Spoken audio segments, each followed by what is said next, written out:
All right, so we just finished the second tournament for the GOAT format, Commander format, and unfortunately the deck didn't perform that well. So this is just going to be the post recap of the tournament and how things went. Unfortunately, just like I said, it didn't do pretty well. A lot of that was just due to matchup. I was expecting to see a lot more Earth monsters or Earth attribute decks and beasts stuff like that we saw in like the last tournament, but there was only I think two Earth attribute decks. One of them was dropped out early in the tournament, and then the other one just didn't perform very well. He was kind of running like a little bit of a weird kind of oddball deck, I would say, not like weird but different. But he had like machine and fusion type monsters for stuff like Barrel Dragon and Blowback Dragon to make Gatling Dragon, things like that. So it was not like a traditional just like Earth aggro beatdown deck that we saw a lot of in the first tournament. And then I was seeing a lot of was machine types and water types, water attributes, and sometimes both machine and water. So I think there was three water attribute decks focused, which for this deck that I ran here, this control lockdown burn strategy, the water attribute was probably like one of the worst matchups, water and machine both. So I go back here to the problem cards that used to do stuff like Mobius and then Levier that can just kind of nuke my backfield or nuke my whole field even with a Levier and Yumi. And then also just Legendary Ocean that reduces water monsters level by one. So if you got a 4-star and Legendary Ocean is on the field, then it becomes a 3-star, and then it can attack underneath things like Gravity Bind or get around level Luminaria B. And then the machine types like Jinzo and Blowback Dragon are pretty problematic. There's a couple of duels where Jinzo just came out like turn one or two, turn two against me, and I'm looking at my hand and I got four trap cards, and like there's like one card in my possession that's not a trap card. And it's like, okay, well, unless I get rid of Jinzo right now, I'm pretty much done for. So typically, when Jinzo came out, unless I had something to answer it right away, I was pretty much done for. There's a couple of duels like that. Mobius just hurt a lot. Like I just had to have basically solemn judgment to stop it, or fake trap that would destroy it if it tried to destroy my back row. That one of my traps in my back row. The deck kind of just going over things that performed and didn't perform. Duskwall performed well. Panda did okay. Unfortunately, it was like really hard to combo this with anything like Ojama Trio or getting like any value really out of Pandas. It's so hard when you're just running one ofs, and a lot of the duel I was just kind of trying to just stay alive. One other thing that was really hard with this deck is just finding enough burn damage. So we'll get into that later once I get to other cards. But Anaba was fine. It put in pressure. It usually forced out like a battle trap, which is fine. Like if you're using a mirror force on a Nap with a White Rabbit or a Sakuretsu armor, I'm okay with that. Stealthbird did put in work, but unfortunately, like I said, it was just such a lightning rod. Like once you see Stealthbird get flipped over, your opponent is like, okay, well, no matter what, I got to do something to answer that card. Otherwise, it's just gonna sit there and flip and kill me.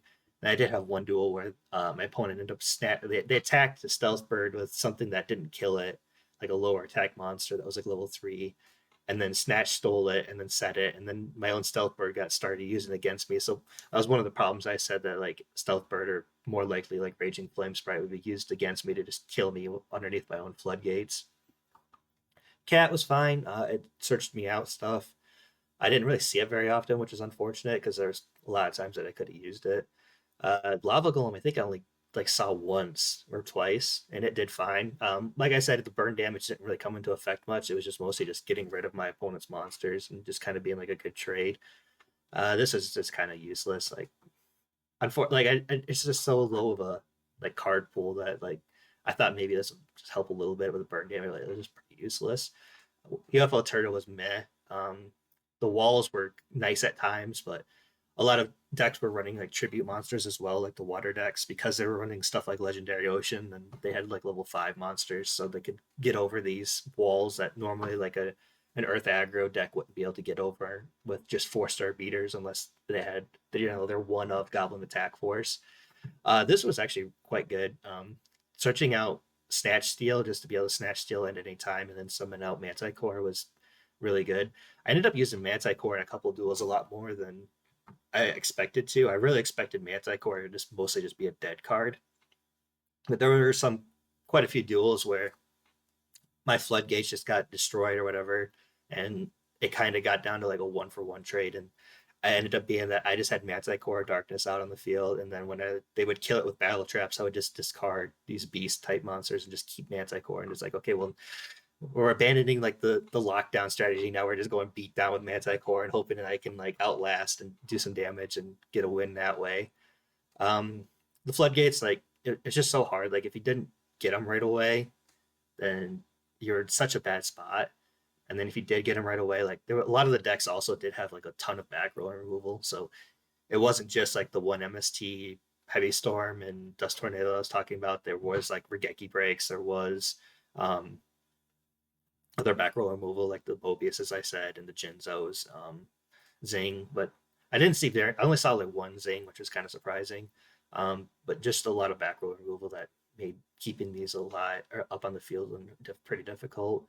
Scapegoat was pretty meh. Like it's okay, but it didn't help really the strategy, unfortunately.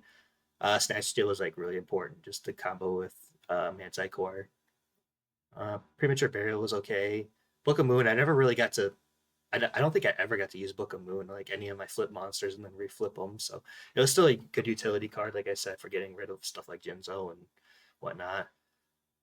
This I just did not see at all. Like I think there's one duel where I got to like actually put some counters on this and use it, and the other duel was like it either came to the point, it came at like later in the point where I was almost dead and I needed a floodgate and I drew this instead. It's like okay, well I can't win with this now, and or it just came like not at all in the duel. Like I could have used it early on when I had stuff like Magic Jammer or Solemn Judgment or Fake Track or not Fake Track but like Spell Shield type 8 to protect it and get it stacked up and then do some good damage with it. And I never got it. Pot and Graceful, these like they were like really used against me. I think I had 4 duels where my opponent opened up both Pot of Greed and Graceful Charity, and against this deck, it's just such a killer to be able to freely dig through your deck and look for those spell trap removal cards like Heavy Storm and MST and stuff like that. And when you're discarding for Graceful Charity, like when you already know what you're playing against with this type of deck, you know that you can get rid of like your 2000 defense walls or your less useful monsters or stuff like Smashing Ground and Fissure. That's just going to be less useful for the monster removal because it's more of a back row dependent deck. Ordeal the Traveler kind of sucked. It was by far the worst floodgate. There was actually times where I was citing this out as well. This was fine. Curse of Darkness didn't perform quite enough. It got some damage in, but unfortunately just like wasn't impactful enough. There just wasn't enough burn damage. Ceasefire, funny enough, a lot of decks were running a lot of normal monsters. So like Ceasefire just was like so useless against those decks. There's a couple like quite a few decks that were just running some like normal beater monsters, and it's like, god damn, like you Ceasefire just like sucks. Um, Secret Barrel, like it's just like sometimes 1,000 damage or whatever, but like you can't combine it with like multiple Ojama trios, so a lot of times you're just playing it without it. This was really good, no matter what, really. I think this is just kind of staple in Commander format, to be honest. Fine. This sucked. A lot of times I was citing it out.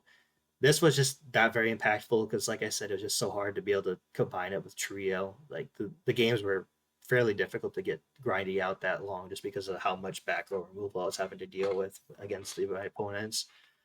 These were fine. They're staples. This was whatever. This was sometimes getting sided out, sometimes stayed in. And these were all good. Like they were necessary to just try to keep my back row alive.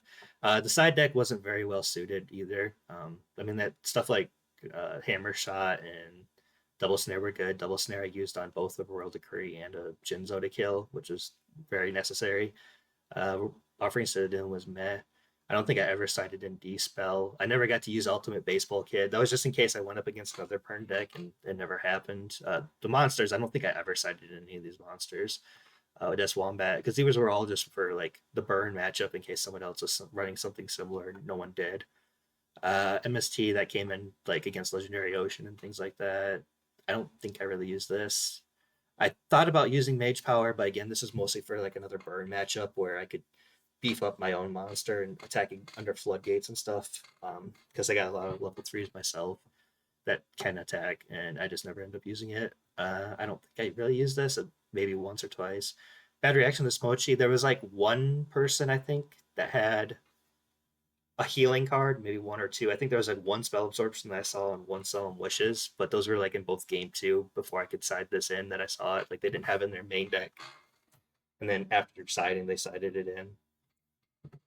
So I don't think I ever had to use this in. This wasn't necessary because there was no burn, like I said, that I went up against, and then bottomless with siding in just against good stuff, like just like because there were quite a few tributes of monsters as well, so bottomless became pretty decent. So that was kind of the rundown. Like it was pretty cool to see other types being used, like attributes at least, like other than just earth. So it was, I think water was the most played. I think there was like 3 water decks. I think maybe 2 earth decks, 1 fire deck, and then a couple other decks that I don't remember, can't remember, didn't see what they were. There might have been 4 water decks actually. I can't remember per se, but there's definitely, I think the most was water. If there were other earth decks, I think some of those players just didn't end up playing in the tournament or dropped out early. Oh, what else was I gonna say? I was gonna. It's cool to see that. Like, definitely a different style. I definitely think though that like the decks that were used in last tournament, if they were played in this tournament, would have done incredibly well. Like those Earth Beater decks, like I think they would have done really well with like trading and stuff because there's a lot of decks that were kind of high level monster focused with Legendary Ocean and like level 5 and trying to summon out like a level 5 monster with Legendary Ocean, so it's level 4, and a lot of tribute monster dependent decks that, you know, having stuff like Smashing Ground and just 1-for-1 trading cards and Exiled Forest would have done really well against those decks. So I think like if those Earth decks were playing in this tournament, that they probably would have done incredibly well.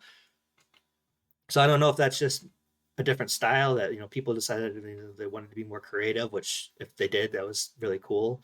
Um, I don't know. I think testing this deck might have been more detrimental than helpful to it because I think it kind of alerted people to the fact that they needed to be afraid of burn, or they just watched some of the videos that I've made and kind of realized that burn is a possible strategy, but it's pretty hard to, just because everything's limited to 1. So if you're thinking about like Panda burn, you know, Just Desserts and Ojama Trio and Panda, they're all at 3, and that's like your main core burn package. And then you got like usually just like 1 or 2 Desk Koalas in those decks, and then you got the jars and stuff like that. And with this deck, it's like so much more difficult because it's so, you have to get grindy, and a lot of it's just giving your opponent time to draw answers to your floodgates and stuff, and try to start chipping away. And like I said, like there's so many normal monsters that Ceasefire ended up sucking, and Curse of Darkness just wasn't enough good enough substitute to put in that extra damage. So that was the end of the tournament result. It was definitely interesting. I'll probably, if I do another Commander tournament, I'm probably going to make another deck as well. Try to just keep pushing like the limits and see what all is viable, what all is playable. Because really, like, I think making this deck was more fun than playing it. To be completely honest, just like thinking about like how can I put enough burn damage and like lock down into a deck to make it viable with everything being a Highlander and limited to 1. And unfortunately, it just like doesn't quite enough. You could probably doing this with like Scapegoat as the commander or Enraged Battlelock so you can get earth types instead of fire, but I think you're going to run into the same issue where, I mean, even if your monsters are more valuable, which with earth attributes, yeah, your earth monsters are just going to be better, but you're still, I think, going to run into the same issue where your burn cards just aren't enough to get somebody from 8,000 to 0. A lot of the duels, I was like, I needed my opponents to almost kind of like inflict damage upon themselves with stuff like Solemn Judgment or like Injection Fairy Lily or something, just like and damage themselves so that I could help me with like damaging them as well and get them to 0. So that'll be all for this video, and